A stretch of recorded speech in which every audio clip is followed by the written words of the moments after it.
Bismillahirrahmanirrahim. Assalamualaikum warahmatullahi wabarakatuh. Waalaikumsalam warahmatullahi wabarakatuh. Bismillahirrahmanirrahim. Wassalatu wassalamu ala rasulillah wa ala alihi wa sahbihi wa man wala. Wa la hawla wa la quwwata illa billah. Rabbi shrah li sadri wa yassir li amri wahlul 'uqdatam min lisani yafqahu qawli. Allahumma iftah 'alaina hikmataka wa anshur 'alaina rahmataka wa dhakkirna ma nasina ya dzal jalali wal ikram.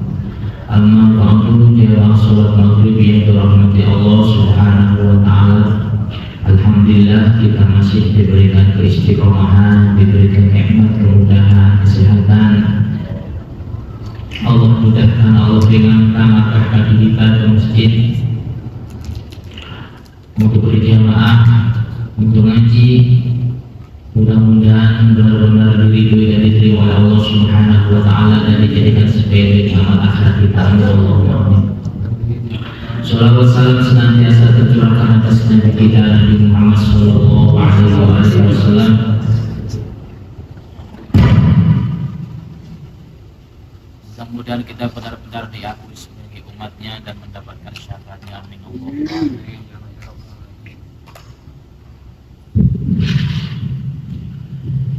Jamaah yang dirahmati Allah Subhanahu wa taala, malam ini materi kajian kita dari Ramadan masih kaitannya dengan fikih puasa. Telah sampai kita pada pasal atau perkara-perkara yang membatalkan puasa. Tapi sebelum itu terlebih dahulu kita baca surat Al-Fatihah. Kita awali dengan membaca umum kita dengan harapan mudah-mudahan Allah Ta'ala berikan kita ilmu yang nafi, yang manfaat, yang berkah, dimudahkan dalam segala urusan dunia dan akhiratnya, senantiasa dijaga dan dilindungi oleh Allah Subhanahu wa taala, senantiasa diberikan kesehatan, yang sangat sakit diberikan kesembuhan. Untuk saudara-saudara kita terus doakan kaum muslimin muslimat di Palestina. Mudah-mudahan Allah berikan ketabahan, kesabaran, Allah berikan kemudahan, Allah berikan kemenangan.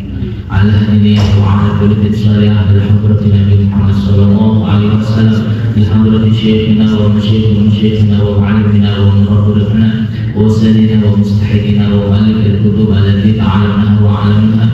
Nafa'ana Allah bi ulumuhi wa syafatihi wa barakatihi wa karamatihi. Lahum al-Fatihah. A'udzu billahi minasy syaithanir rajim. Bismillahirrahmanirrahim. Alhamdulillahirabbil alamin arrahmanir rahim maliki yaumiddin iyyaka na'budu wa iyyaka nasta'in ihdinas siratal mustaqim siratal ladzina an'amta 'alaihim ghairil maghdubi 'alaihim waladdallin amin. Bismillahirrahmanirrahim. Di pasalnya pembatal puasa, perkara-perkara yang dapat membatalkan ibadah puasa. Kemarin telah disebutkan bahwa ada istilah al-mufbitot, ada istilah al-muftirat. Al-mufbitot artinya sesuatu atau perkara yang membatalkan pahala daripada ibadah puasa. Namun tetap puasanya dihukumi sah, hanya saja pahalanya yang gugur. Dalam suatu hadis dikatakan khamsun yuftirna shaim, 5 perkara dapat membatalkan, maksudnya pahala daripada orang yang berpuasa.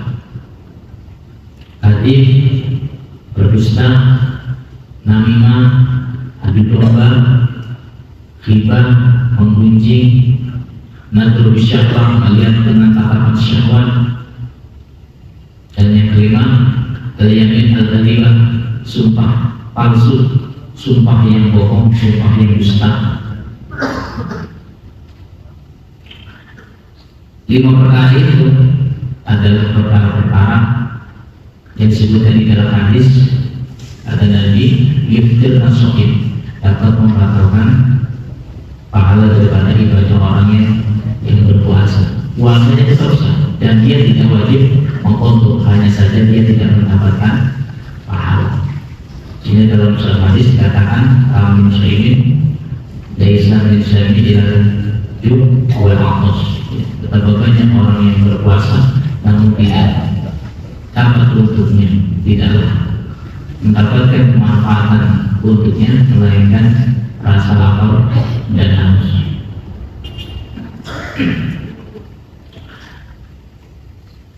Kemudian selanjutnya adalah al-muftirah, perkara-perkara yang membatalkan puasa. Bukan hanya sekedar pahala, tetapi juga puasanya batal, sehingga konsekuensinya dia wajib mengqadha. Ada berapa perkara yang membatalkan ibadah puasa? Satu, murtad, naudzubillah. Sekalipun dalam waktu yang sebentar, misalkan ada orang pas lagi puasa, dia murtad, tiba-tiba mengucapkan sesuatu yang mengeluarkan dirinya dari Islam. Tiba-tiba misalkan dia menyembah patung misalnya, maka puasanya batal. Atau tiba-tiba dia berkeyakinan bahwa ada Tuhan selain Allah, alhamdulillah, puasanya batal. Orang murtad itu seketika puasanya batal, dan dia wajib mengqadha. Apa? Ya ketika dia sudah masuk Islam lagi. Kalau masih murtad ya biasa puasanya, terus masuk Islam terlebih dahulu, kemudian dia wajib mengqadha puasanya. Murtadnya sudah bertahun-tahun wajib, sekalipun sudah berpuluh-puluh tahun. Murtad misalkan 10 tahun masuk Islam lagi, dia wajib mengqadha puasa Ramadan selama 10 tahun. Kemudian yang kedua, perkara yang membatalkan puasa adalah haid, nifas. Ini kaitannya dengan kaum perempuan, ya, dan melahirkan pada siang hari. Misalkan ada perempuan pas lagi puasa di pagi hari atau siang hari, sore hari, atau sekalipun misalkan sudah ada 5 menit lagi maghrib keluar darah haid, maka puasanya batal. Dan dia wajib mengqadha. Sudah jam 5 ternyata melahirkan, maka puasanya batal. Ini untuk perempuan. Jadi memang syaratnya melaksanakan ibadah puasa itu harus bersih daripada haid dan nifas. Kemudian yang ketiga, perkara yang membatalkan puasa adalah gila, junun. Kalau bahasa Arabnya istilahnya junun, gila, walau sebentar, meskipun gilanya sebentar gitu. Ya memang benar-benar gila ya, dan kalau bahasa kita indah gitu, stres, maka puasanya juga batal. Terus kemudian pingsan, mabuk jika terjadi sepanjang puasa sehari penuh. Kalau dia pingsannya dari pagi sampai sore, maka puasanya mabuk tidak umum dari pagi sampai maghrib, maka puasanya batal. Kecuali bila dia sempat sadar meskipun sebentar. Kalau masih ada jeda waktu dia sadar, dia waras gitu, pingsan, tapi bangun lagi, pingsan lagi, bangun lagi, pingsan, bangun lagi. Bila sempat sadar meskipun waktunya sebentar, maka puasanya menurut Imam Ramli tidak batal.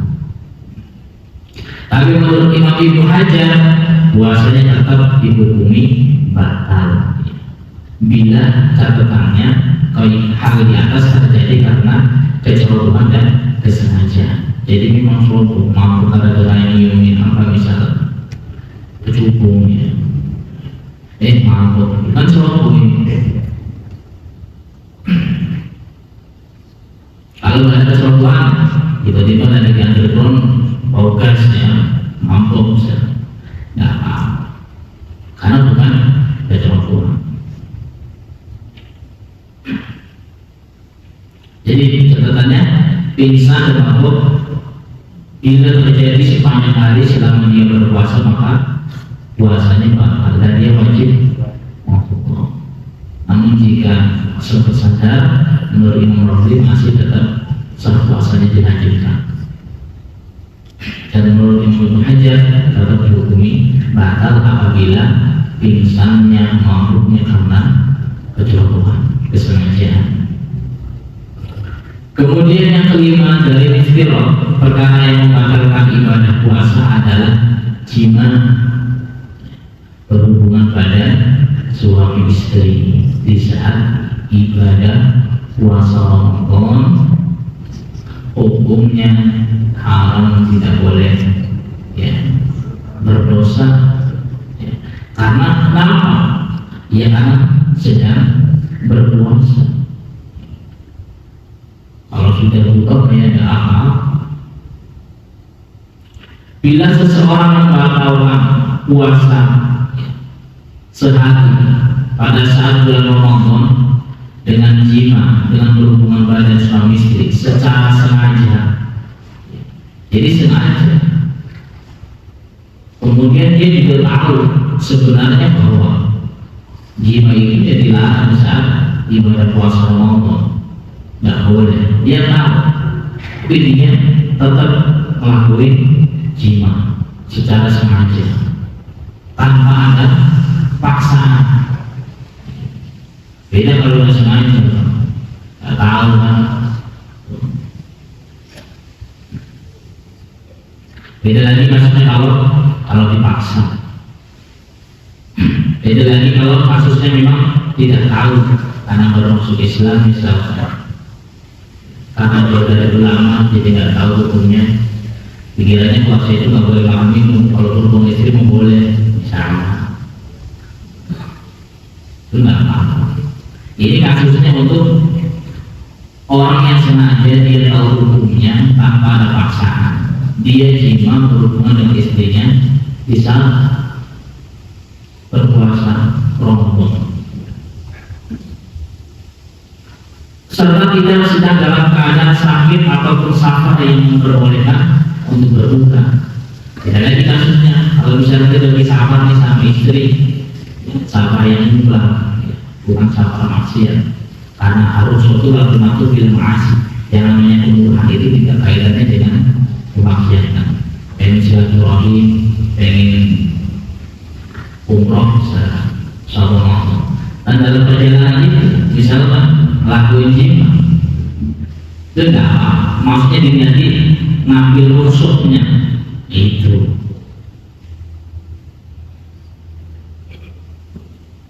Kan saat perjalanan itu memang rusuk boleh untuk membatalkan puasanya. Misalnya dapat rusuk nih lagi nyanding sama istri.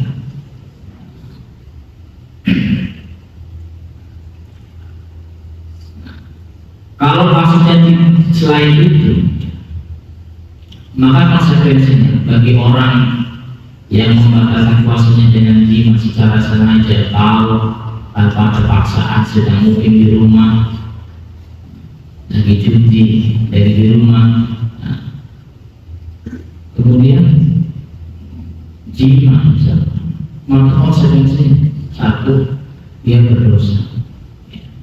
Biasanya kenapa sudah halal? Ya karena dia melakukan jima sedang dalam keadaan puasa. Kalau sudah dalam puasa enggak. Dan kemudian wajib ditaksir. Ditaksir itu dihukum kalau dulu ada imam taksir, dikasih pelajaran. Terus kemudian wajib menahan diri dari membatal puasa sepanjang hari. Jadi bukan harus ketika sudah batal dengan jima, ya udah boleh makan, boleh minum. Tetap dia wajib imsak, wajib puasa selama sepanjang hari. Dan kemudian konsekuensinya dia wajib wudu kan ada maksudnya. Dan yang terakhir membayar kafaratul uzma, yakni salah satu di antara 3 perkara secara berurutan. Kafarnya kafaratul, jadi tidak boleh pilih, ya, harus berurutan. Ya. Untuk orang yang di sini mau berpuasa di bulan suci Ramadan, ya, dia wajib membayar kafaratul uzma, ya, yakni dia harus membayar atau melakukan 3 perkara ini secara berturut. Pertama, memerdekakan budak mukmin, ya. Jadi nggak boleh langsung kita poin kedua atau ketiga. Budaknya ada 9 kira-kira. Zaman sekarang, kalau zaman dulu masih ada, karena ada. Atau kalau misalnya ada, kita sanggup nih bayar untuk memerdekakan budak ini. Ataupun kira-kira kalau ada, kira-kira harganya standar enggak ini terlalu mahal. Kalau zaman sekarang udah nggak ada di Indonesia, jadi dikatakan sudah tidak mampu. Berarti tarotnya kafarahnya kedua, puasa 2 bulan berturut-turut. Oh langsung tidak ada ngasih makan 60 orang miskin satu kacang atau lagi kafarahnya tarot. Jadi nggak boleh berpindah dari 1 ke 3, 2 dulu kira-kira mampu enggak. Ini bukan dia begitu. Puasa 2 bulan berturut-turut. Berapa berat? Mampu nggak kira-kira selama 2 bulan berpuasa? Kecuali kalau yang sudah tidak mampu karena sudah tua, sudah kesakitan atau ada penyakit, baru kemudian dia boleh berpikir. Poin yang ketiga, merdeka juga tidak mampu, puasa juga tidak mampu, saya pun tidak mampu. Berarti memberi makan 60 orang miskin, dari setiap 1 orangnya diberikan jatah 1 mud 7 orang dari makanan pokok, ngasih makan. Itu kafaratul uzma, kafarah yang dibukakan untuk orang yang batal puasa dengan sebab zina di bulan suci Ramadan. Kalau selain puasa Ramadan nggak ada, misalnya kita lagi puasa Ramadan nih batal karena zina, ya nggak ada kafarah ini. Ini yang dimaksud untuk puasa wajib bulan suci Ramadan. Dan juga sehari itu artinya ketika memang seseorang yang ternyata dizina misalkan mati, dia tidak wajib kafarah juga.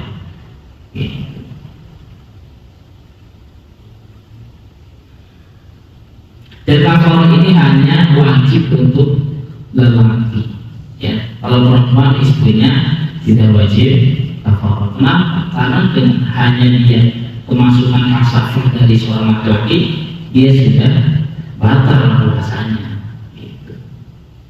Kalau sama-sama, ya kan dia sudah masukkan dulu, cara masukkan sesuatu itu yang pada akhirnya menjadikan dirinya batal. Jadi kafarah yang wajib bayar laki-laki, perempuan tidak. Kenapa? Karena bimujar ditulis justi hasafatul jum, dengan hanya murni masuk sebagai daripada hasafatul jum, itu sudah membatalkan puasa si perempuan. Kemudian yang keenam daripada muftirah, perkara yang membatalkan ibadah puasa adalah masuknya benda atau dalam kurung bahasa Arabnya ain. Ain itu benda, sesuatu itu masuk ke dalam tubuh, ya, ke dalam jauh melalui lubang yang terbuka atau manfaat. Kata benda, kata air ini berarti tidak masuk di dalamnya angin, gas, ya, begitu pula sekedar rasa ataupun bau. Misalkan ketika berdorong gitu kan, tiba-tiba bau tersampai. Harus jauh-jauh dari rumah, lagi ngobrol sama teman-temannya, ini kok bau apa sih? Gitu, sebenarnya gasnya siapa? Angin, pokoknya yang terasa bau. Asap rokok pasif tapi ya, kalau yang rokok ya karena menurut Ibnu Hajar Al-Haytami, kalau rokok itu ya ada airnya ketika ada sensasi ketika dihisap ya, dari tembakau yang dibakar, dari nikotin itu yang disebut air, ada bentuknya ya. Kalau rokok pasif kan nggak bisa, kita lagi puasa juga orang yang nggak puasa dari rokok itu nggak apa-apa, cuma kalau rokok ya Pak.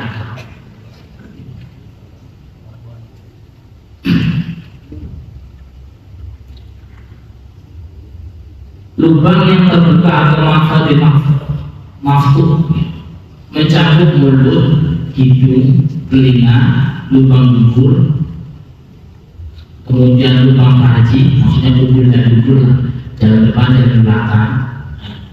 Ketika ada sesuatu yang masuk melalui lubang-lubang itu yang disebut dengan mafal al-maftuh, lubang yang terbuka, misalkan kemasukan air dari mulut, kemasukan air dari hidung, kemasukan air dari dubur, atau dimasuki obat, ya kan?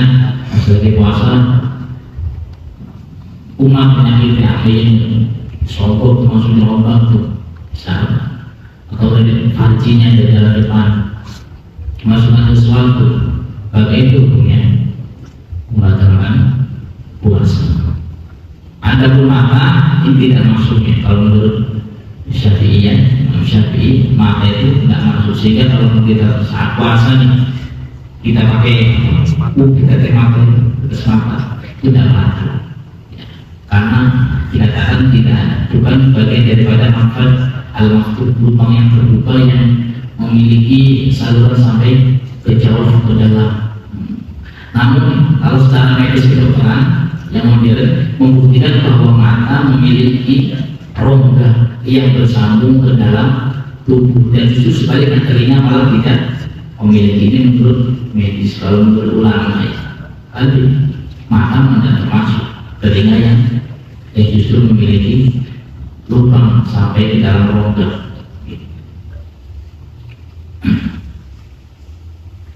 Jadi dijauhi kalau sedang puasa kayak ada kuping gitu atau apa,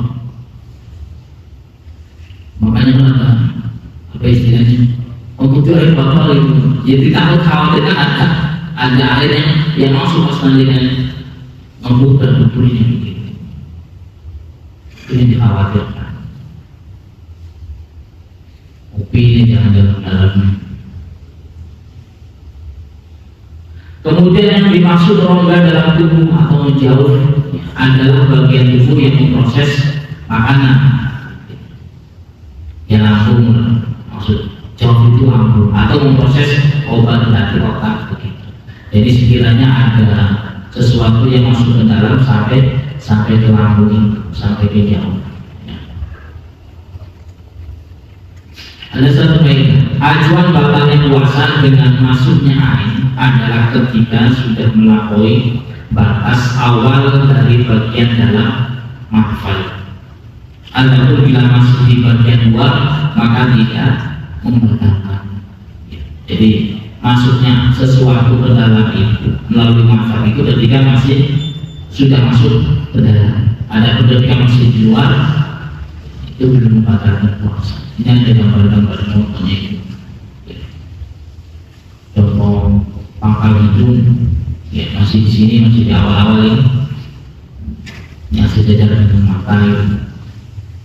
Di batas awal bagian dalam. Kalau kita lewat, kalau seluruh biasanya tahu sampai ke ini, paling menang begitu.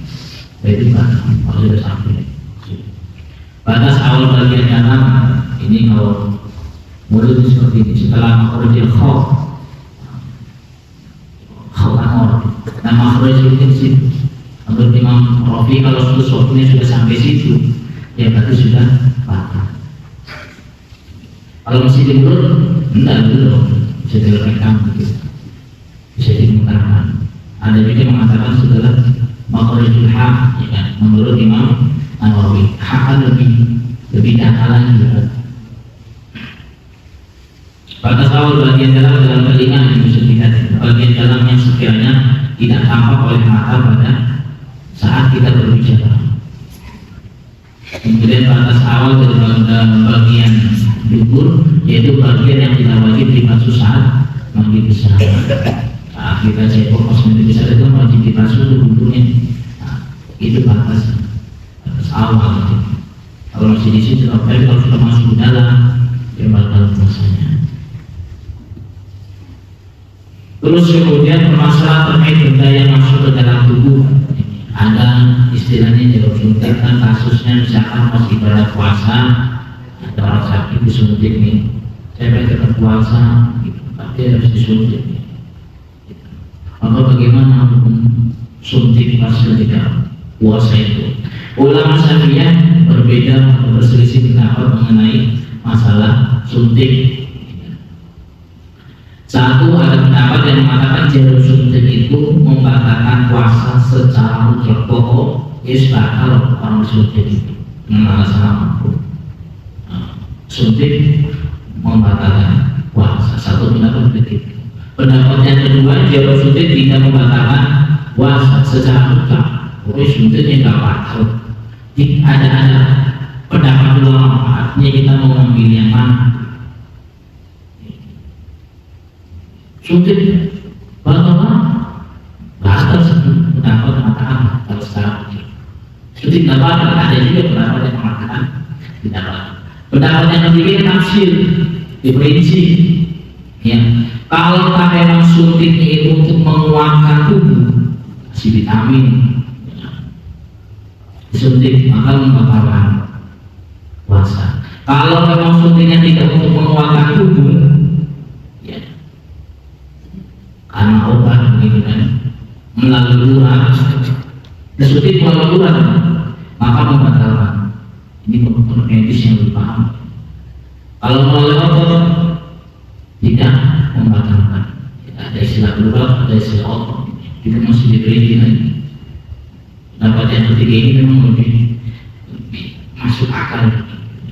Kalau kita lihat secara medis, jadi memang tidak mengatakan mutlak batal atau mutlak tidak batal, tapi dipilih. Kalau disuntiknya untuk menguatkan diri, gitu, kasih vitamin atau suntik dari bulan misalkan, batal rasanya. Tapi kalau hanya untuk menguatkan tubuh, kalau apa tidak untuk menguatkan tubuh, kalau obat begitu kan. Kalau darurat ini batal, tapi kalau darurat tidak batal. Kemudian menelan dahak, biasanya kalau puasa kadang kita sering memudahkan. Bagaimana untuk menelan dahak itu? Beda punya ada menelan dahak dan ludah itu beda punya. Perinciannya terkait masalah menelan dahak itu. Bila dahak masih di bagian dalam tubuh, masih di dalamnya, masih di sini rasa, maka tidak membatalkan. Namun bila sudah di bagian luar dalam tubuh, misalnya bagian luar, bagian dalam tubuh mana ini di bawahnya, batas bagian luar adalah makhrajul kha. Kalau sudah dahaknya sudah ke mulut, berarti sudah di sini, sudah di lidah, di dalam, berarti kan sudah keluar dari makhrajul kha.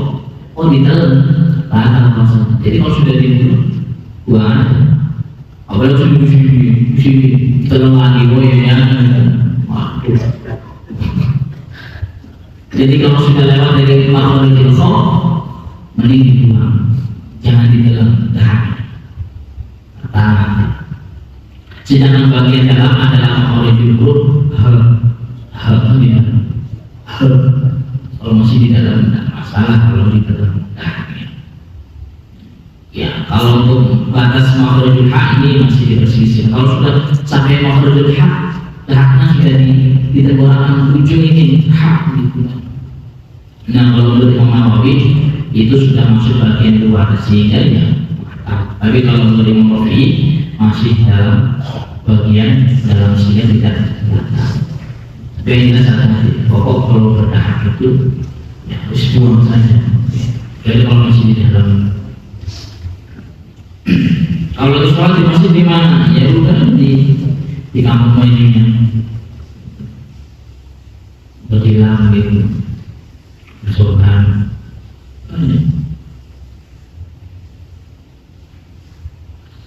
Kemudian menelan ludah, adapun menelan ludah hukumnya berbeda dengan menelan dahak. Menelan ludah itu tidak membatalkan puasa, mau dia apa sudah di luar atau di dalam, maksudnya di dalam mulut ini ya, karena memang dia masih otentik virus, karena dianggap sulit menjaganya, sulit menghindarinya. Ludah itu ya sering banget dulu apalagi pas puasa pengen ludah terus. Namun dengan tiga syarat, dengan tiga catatan, menelan ludah itu tidak batal ya. Ketika memang ludahnya murni, artinya tidak bercampur dengan benda lain ya. Kalau ludahnya sudah bercampur sama sirup arjen atau ludahnya tidak dalam keadaan najis, misalkan ludahnya sudah bercampur sama darah nih, ada darah di pusing kita, di gigi kita, ditelan batal puasanya karena sudah tercampur najis. Kemudian syarat yang ketiga masih berada pada sumbernya, yaitu lidah dan seluruh bagian mulut. Kalau sudah keluar dari mulut terus dibuat di gelas, mulutnya pulang masih di dalam. Jadi nggak apa-apa catatan ini, lidahnya murni, tidak tercampur dengan sesuatu yang lain, tidak najis, ketika masih dalam area mulut ini. Wallahu a'lam bishawab. Al-Fatihah. A'udzu billahi minasyaitonir rajim. Bismillahirrahmanirrahim. Alhamdulillahirabbil alamin arrahmanir rahim maliki yaumiddin iyyaka na'budu wa iyyaka nasta'in ihdinas siratal mustaqim siratal ladzina an'amta